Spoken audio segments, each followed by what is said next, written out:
ज्वारीचा पुलाव करण्यासाठी अत्यंत महत्त्वाची गोष्ट आहे ती म्हणजे तुम्हाला पाव किलो ज्वारी घ्यायची आहे। ज्या दिवशी पुलाव करायचा आहे त्याच्या 2 दिवस आधी अख्खा रात्र तुम्हाला ती छानपैकी भिजवत ठेवायची आहे। दुसऱ्या दिवशी त्याच्यातलं सगळं पाणी काढून टाकायचं आणि अशा कपड्यामध्ये छानपैकी ती बांधून ठेवायची। म्हणजे काय होतं की असे छोटे छोटे छोटे छोटे मोड येतात, त्याच्यामुळे ज्वारीचा हा पदार्थ अत्यंत पौष्टिक आणि रुचकर लागतो। त्यामुळे ही सगळी प्रोसिजर आपण केलेली आहे। आपण ऑलरेडी याच्यात पाणी तर ठेवलेलं आहेच। आता काय करायचं आहे, फक्त हे सोडवायचं। हे आपण बांधून घेतलेलं आहे। छान त्याला छोटे छोटे छोटे छोटे मोड आले पाहिजेत, खूपही मोड येऊन द्यायचे नाहीयेत, अगदी छोटे मोड येऊन द्यायचेत। आणि आपल्याला ह्याच आणि कपड्यासकट आपण ह्याच्यामध्ये हे वाफवायला ठेवणार आहोत। एक 10 ते 15 मिनिटं आपल्याला छानपैकी हे वाफवून घ्यायचं आहे। लिड लावूया। आता आपण पुढची प्रोसेस करूया। कढई घेतलेली आहे, गॅस ऑन करूया। 2 चमचे साजूक तूप थोडंसं गरम होऊ द्यायचंय।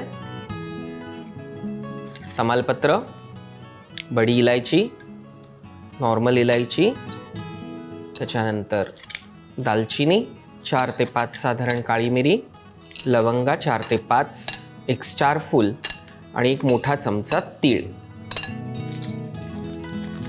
ह्याच्यामध्ये मी 8 साधारण बदाम घेतलेत, ते फक्त कापून घेतलेले आहेत, तेही फोडणीला द्यायचेत। एक मोठा चमचा आलं लसणाची पेस्ट, एक मोठा चमचा मिरचीची भरड। हे पुन्हा छान मिक्स करूया।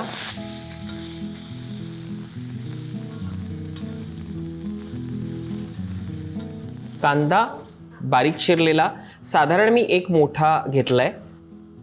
फ्रेश मटार घ्यायचेत, एक छोटी वाटी। मी एक मध्यम टोमॅटो घेतलाय बारीक चिरलेला। फ्लॉवर घ्यायचा आहे, एक छोटी वाटी। एक गाजर आहे, त्याचे बारीक तुकडे करून घेतलेत। सगळं छान हे मिक्स करूया आपण।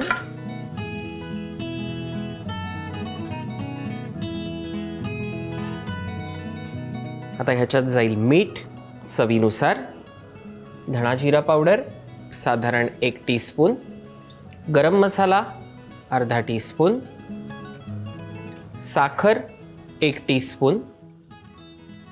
पुन्हा थोडंसं मिक्स करूया।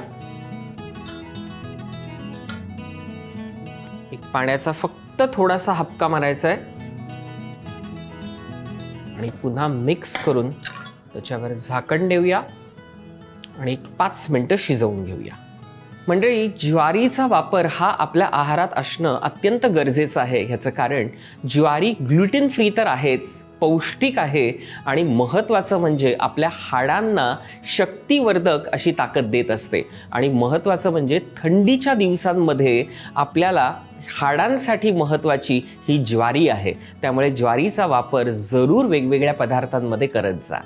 एका बाजूला आपल्या भाज्याही शिजत आहेत अगदी मंद आचेवरती, आणि आता पाहूया की ज्वारी छान वाफली गेली आहे का। त्यासाठी आपल्याला काय करायचं आहे, फक्त अगदी हलक्या हाताने, खूप सांभाळून बरं का, एखादी ज्वारी घ्यायची आणि फक्त प्रेस करून बघायची। ती प्रेस झाली छान, खूप अगदी प्रेस झाली नाही पाहिजे, अगदी प्रेस झाली की समजायचं की ती ज्वारी झालेली आहे। गॅस बंद करूया। भाज्या फक्त परतून घ्यायच्या आहेत। अगदी थोड्या आपण पाण्यामध्ये वाफवल्या होत्या। सगळे जे मसाले आहेत ना ते खरं तर ह्याच्यामध्ये उतरलेले आहेत भाज्यांमध्ये, म्हणून आपण खूप पाणी टाकलेलं नाही आहे। आता काय करायचं आहे, ही जी ज्वारी आहे ती सगळी आपल्याला ह्याच्यामध्ये ट्रान्सफर करायची आहे।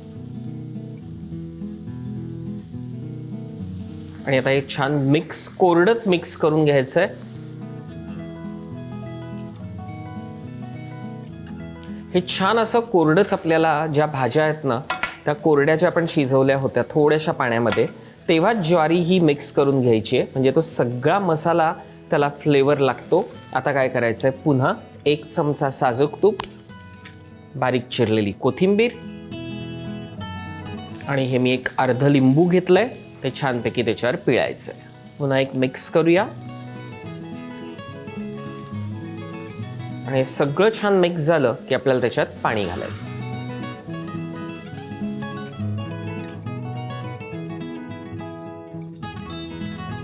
पाणी घातल्यावरती आपल्याला गॅस मोठा करायचा आहे आणि छानपैकी एकदा त्याला उकळी येऊन द्यायची आहे आणि मग उकळी आली की लिड लावायचं आणि 15 ते 20 मिनटं छानपैकी शिजवून घ्यायचं.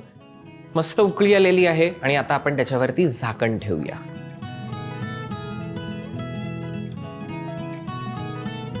दुप्पट पाणी घालून आपण छानपैकी 20 ते 25 मिनटं हे शिजवून घेतलं होतं. बऱ्याच जणांना खूप लिबलिबीत जेव्हा ती खिचडी लागते, पुलाव लागतो, त्यावेळेला तुम्ही तिप्पट पाणी घालून कुकरमध्ये सुद्धा शिट्टी देऊ शकता. पण तसं न करता ही प्रोसिजर मला आवडते आणि थोडेसे दाताखालती ते आले ना की दाणे छान लागतात. त्यासाठी ही प्रोसिजर आहा फर्स्ट क्लास. मस्त अरोमा. गॅस बंद करूया. क्लास. आणि आता हे काढून घेऊया. प्रोटीनयुक्त असा आपला ज्वारीचा पुलाव तयार आहे. खरं तर करायला सोपा आणि खरंच थंडीच्या दिवसांमध्ये अत्यंत आपल्या शरीरासाठी आवश्यक असा ज्वारीचा पुलाव जरूर करून पहा. पण करून पाहिल्यानंतर आम्हाला कळवायला विसरू नका. त्यामुळे तुम्हाला काय करायचं आहे, रुचकर मेजवानी हा आपला चॅनल सबस्क्राईब करायचा आहे, लाईक करायचा आहे आणि त्यावरतीच कमेंट करून कळवायचं आहे की हा पुलाव कसा झाला आहे ते. मी शेफ तुषार प्रीती देशमुख तुमची आज इथेच रजा घेतो. पुन्हा भेटूया पुढच्या भागात. नमस्कार.